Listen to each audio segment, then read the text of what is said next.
जो सहायक सामग्री क्लास 10 कक्षा 10, ठीक है, इसका अगला भाग हम कर लेते हैं। और इस सीरीज में हम कर रहे हैं अध्याय 9 चैप्टर 9, ठीक है, त्रिकोणमिति।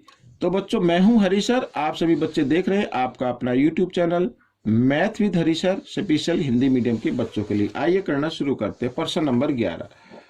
तो प्रश्न नंबर 11 क्या कहता है, ये देखिए आपके सामने, ये रहा प्रश्न नंबर 11। बहुत ही आसान है बच्चों, ठीक है, सिर्फ आपको प्रैक्टिस करनी है। अगर प्रैक्टिस करेंगे तो आपको सभी प्रश्न आसान लगेंगे। अब देखो, बीसी का मान ज्ञात करना करते हैं, बीसी का मान ज्ञात करना है। अब यहाँ पर दो त्रिभुज बनी है ए बी सी ई और एक बन गई डी सी ई, ठीक है। तो सबसे पहले अगर पहले हमें बी ई की लेंथ निकालनी पड़ेगी और बी ई की लेंथ आती है त्रिभुज ए बी ई में, ठीक है। अब आप देखो, ये आधार की ज्ञात करनी है और कर्ण की दी हुई है। तो आधार बटे कर्ण किस में होगा ये बच्चों, ये होता है कोस थीटा में, आधार बटे कर्ण। तो कोस 60, ठीक है, कोस 60 लिखा हुआ, ये जो थीटा है वो कितना है 60। तो क्या होगा, आधार बटे कर्ण यानी बीई बटे एई, इस तरीके से लिख सकते हैं। तो कोस 60 का मान होता है 1/2 होता है बच्चों, ये तो आपको जानते ही हैं। और बराबर बीई, बीई का मान हमें ज्ञात करना है। और एई कितनी है, 100 मीटर दिया हुआ। तो इस तरीके से क्रॉस में गुणा कर देना है, ठीक है ना। तो 2 बीई आ जाएगा इधर और बराबर कितना आ जाएगा, 100 आ जाएगा। अब 2 से अब इसको आगे कर लेते हैं बीई। अब बीई के साथ 2 गुणा के रूप में इधर आकर ये भाग के रूप में आ जाएगा ऐसे। तो 2 से हमने इसको भाग दिया तो आ गया 50। तो बीई की लंबाई कितनी आ गई, 50 मीटर आ गई, ठीक है, ये याद रखना। अब हमें करने ईसी की लंबाई, ठीक है। अब देखो यहाँ पर ये लंब की दी हुई है और आधार की ज्ञात करें। तो लंब बटे आधार, क्या लंब बटे आधार। तो लंब बटे आधार होता है बच्चों किसमें, tan थीटा में होता है, tan थीटा में होता है। लंब बटे आधार मैं लिख देता हूं एक बार, लंब बटे आधार इस तरीके से, ठीक है, ये मैंने लिख दिया।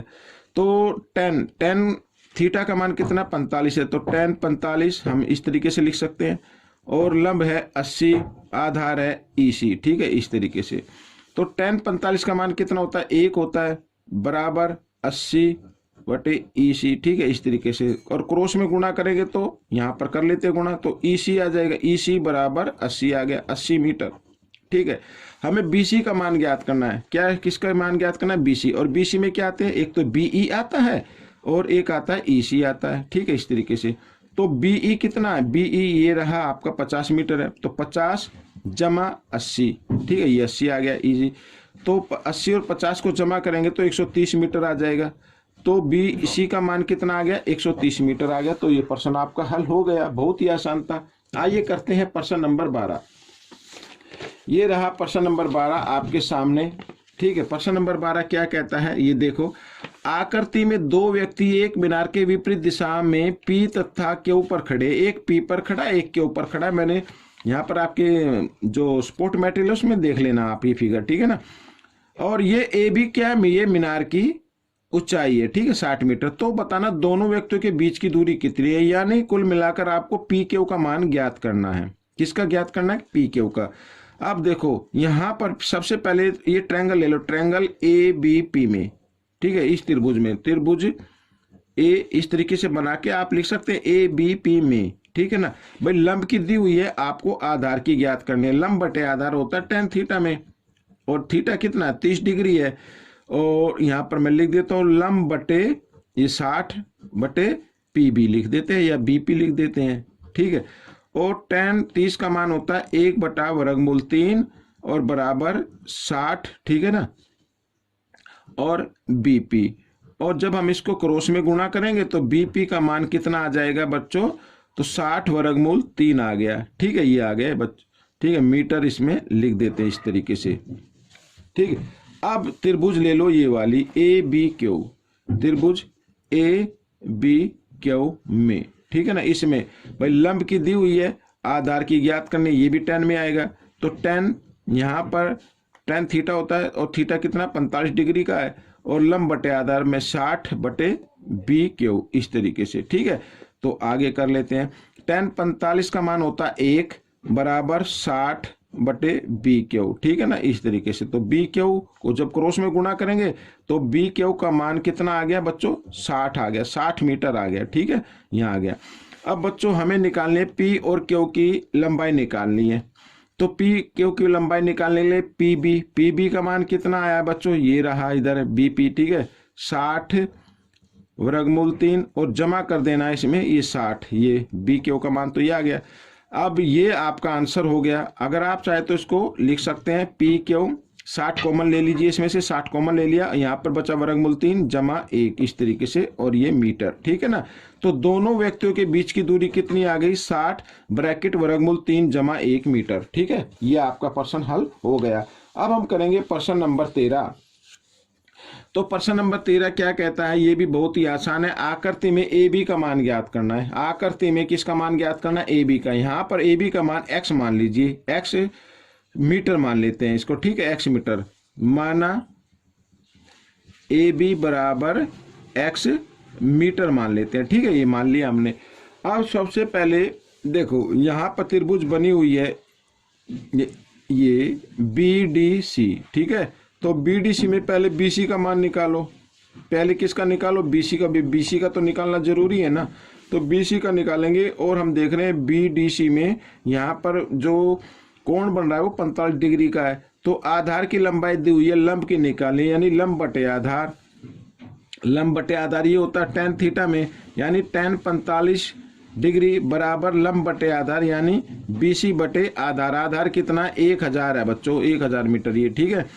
अब tan 45 का मान क्या होता है, 1 होता है बराबर BC और बटे 1000 मीटर, ठीक है, इस तरीके से। और इसके नीचे एक मानते हो क्रॉस में गुणा कर दे तो BC की मान आ गया 1000 मीटर आ गया बच्चों, ये आ गया BC का मान, ठीक है, 1000 मीटर आ गया। अब हमें लेना है त्रिभुज। अब त्रिभुज ले लीजिए आप, त्रिभुज ADC, ठीक है, त्रिभुज ADC में इस तरीके से। तो यहाँ पर ये लंब, ठीक है भाई, x तो लंब में ही आ रहा है ना, पूरा लंब लेना पड़ेगा, और बटे आधार, और यहाँ पर tan दिया हुआ है 60 डिग्री, तो लंब बटे आधार तो tan में ही आएगा। तो यहाँ पर लिखेंगे tan 60 डिग्री बराबर होता लंब बटे आधार, यानी AC बटे, एक बार मैं लिख देता हूँ थोड़ा सा डिटेल से, AC बटे CD, ठीक है।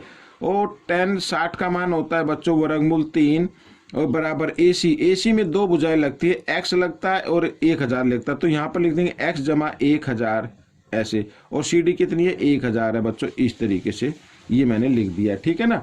अब क्या करना है, क्रॉस में गुणा कर देना है आपको, क्रॉस में गुणा कर देना है। तो यहाँ पर ये आ गया इस तरीके से, ठीक है, इसको क्रॉस में गुणा कर दे तो यहाँ पर आ जाएगा इस तरीके से। मैं इधर लिख लेता हूँ, x जमा 1000 की गुणा 1 से करेंगे तो x जमा 1000 ही आएगा, ये आ गया, और बराबर इसको गुणा करेंगे तो 1000 वर्गमूल 3 आ जाएगा, ठीक है, इस तरीके से। तो 1000 इधर जमा का इधर आकर ये घटा का हो जाएगा। फिर वही करना है आपको, यहाँ पर मैंने ये लिख दिया इस तरीके से, ठीक है। अब 1000 को 1000 में से मत घटा देना, करना क्या है, कॉमन लेके करना है आपको। क्या लेके करना, कॉमन। तो 1000 कॉमन ले लिया हमने, ये ले लिया, और यहाँ पे ब्रैकेट बना, यहाँ पे बचा वर्गमूल 3 और घटा 1, ठीक है, ये आ गया मीटर। x का मान आ गया, x का मान मतलब AB की लंबाई कितनी आ गई, या AB का मान कितना आ गया, यहाँ पर मैं लिख देता हूँ 1000 ब्रैकेट वर्गमूल 3 घटा 1, ठीक है। तो ये आपका आंसर निकल गया है। अब हम करेंगे प्रश्न नंबर 14। प्रश्न नंबर 14 भी बहुत ही आसान है, ये देखिए, मैं इसको आपको बता देता हूँ, आप माइंड में भी कर सकते हैं, ठीक है। अब देखो, CF का मान निकालना है भाई, CF का मान निकालना, CF का मान निकालना है। अब देखो यहाँ पर ये एक आयत बनी हुई है AF, ठीक है, AFDCB, ये एक आयत है। तो आयत की आमने सामने की भुजा बराबर होती है। अगर AB 5 मीटर है तो DF भी कितनी होगी, 5 मीटर होगी, और AF 20 मीटर है तो BD भी कितनी होगी, 20 मीटर होगी, ठीक है ना। यहाँ पर ये लिख देते हैं। अब बच्चों यहाँ पर CD की मान निकालना, क्योंकि आप सभी जानते हैं कि tan 45 यहाँ पर लंब बटे आधार, ये tan थीटा में आता है, ठीक है, और 45 का मान है। जब भी 45 का मान है, जो आधार का मान होता है वही किसका मान आ जाता है, लंब का मान आ जाता है। तो इसका भी 20 मीटर आ जाएगा, और 20 और 5 कितना हो गया, 25 मीटर हो गया। तो CF का मान कितना आ गया, 25 मीटर आ गया। लेकिन करेंगे कैसे, आइए इसको कर लेते हैं। सबसे पहले यहाँ पर देखो बच्चों, बी डी एफ एक आयत बन रही है, ठीक है। एक क्या है, आयत है, आयत है ये। अब ये एक आयत है तो इसका मतलब आयत के आमने सामने की भुजा क्या होती है, बराबर होती है। तो यहाँ पर मैं लिख देता हूँ ए एफ बराबर होगी बी डी के, व ठीक है ए बी बराबर होगी डी एफ के, ये तो आपको मालूम है। अब यहाँ पर मैंने लेंथ लिख भी दी है, ठीक है ना, बराबर है।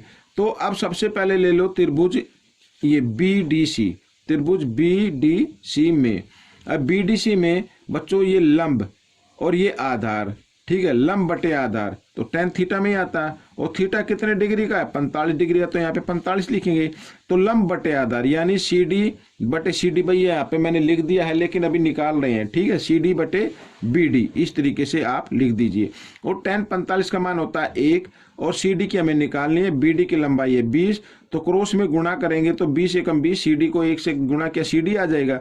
तो सी डी बराबर कितना आ गया, 20 आ गया, 20 मीटर, ठीक है। हमें निकालना सी एफ का मान, तो सी एफ का मान जब निकालेंगे तो सी एफ में तो सी डी जमा डी एफ होता आ रहा है, ठीक है ना। तो सी डी का मान कितना आया, 20 आ गया, और जमा डी एफ का कितना, 5 आ गया। तो 20 और 5 कितना होता है, 25 होता है। तो 25 मीटर आपका आंसर आ गया। यहाँ पर आप चाहे तो इधर भी लिख सकते हैं इस तरीके से, ठीक है ना, ये आ गया।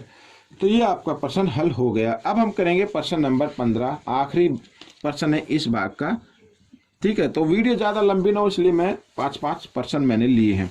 यदि नाव की पुल से स्थित दूरी, भाई ये नाव है यहाँ पर ए पर और ये पुल है, ये क्या है, पुल है, इसके नीचे से रास्ता जाने का। तो स्थित दूरी यानी सीधी दूरी, ठीक है ना, हॉरिजॉन्टल, स्थित दूरी शक्ति ये बोलते हैं स्थित दूरी, तो यानी सीधी दूरी, ठीक है। तो यहाँ पर कितनी है, 25 मीटर है। और ये BC यहाँ पर देखो पुल की ऊंचाई भी 25 मीटर है। तो हमें नाव का पुल से अवनमन कोण ज्ञात करना है। भाई अवनमन कोण ज्ञात करना है, पहले आप उन्नयन कोण ज्ञात कर लो, पहले क्या कर लो, उन्नयन कोण ज्ञात कर लो। अब भाई ये भी क्षितिज है और ये भी क्षितिज है, ठीक है ना, यहाँ पर तो दोनों क्या होंगी, समांतर रेखा होंगी। ये एकांतर मान लीजिए, ये तिर्यक रेखा मान लीजिए, और ये कोण एकांतर कोण से आप ज्ञात कर सकते हैं, ठीक है। आइए करते हैं। तो यहाँ पर कोण हमें ज्ञात करना है। अब बच्चों लंब बटे आधार दिया हुआ है, लंब बटे आधार किस में आता है, tan थीटा में आता है, tan थीटा में आता है। तो लंब बटे आधार यानी 25 बटे 25, इस तरीके से 25 से 25 कट के 1 आ गया। अब आप बताओ tan में यानी एक मान कितने डिग्री पे होता है। अब आप कहेंगे सर 45 डिग्री पे होता है, जी बिल्कुल ठीक है, tan 45 का मान 1 डिग्री होता है, ठीक है ना, यानी tan 45 डिग्री का मान 1 होता है, डिग्री नहीं 1 होता है, ठीक है ना। तो tan 45 का मान कितना आ गया, 1 आ गया। अब यहाँ पर ये 45 है तो ये भी क्या होगा, 45 हो गया। तो अवनमन कोण कितने का आ गया, 45 डिग्री का आ गया। आपको बिल्कुल करने की जरूरत नहीं क्योंकि ये प्रश्न ज्यादातर 1 या 2 नंबर के आने वाले हैं। तो अवनमन कोण कितने का आ गया, 45 डिग्री का आ गया। तो बच्चों ये प्रश्न आपका हल हो गया है। आपको ये वीडियो कैसी लगी मुझे जरूर बताएं और इसमें से सीखकर दूसरे बच्चों को जरूर सिखाना। मिलेंगे अगले भाग में, तब तक के लिए धन्यवाद।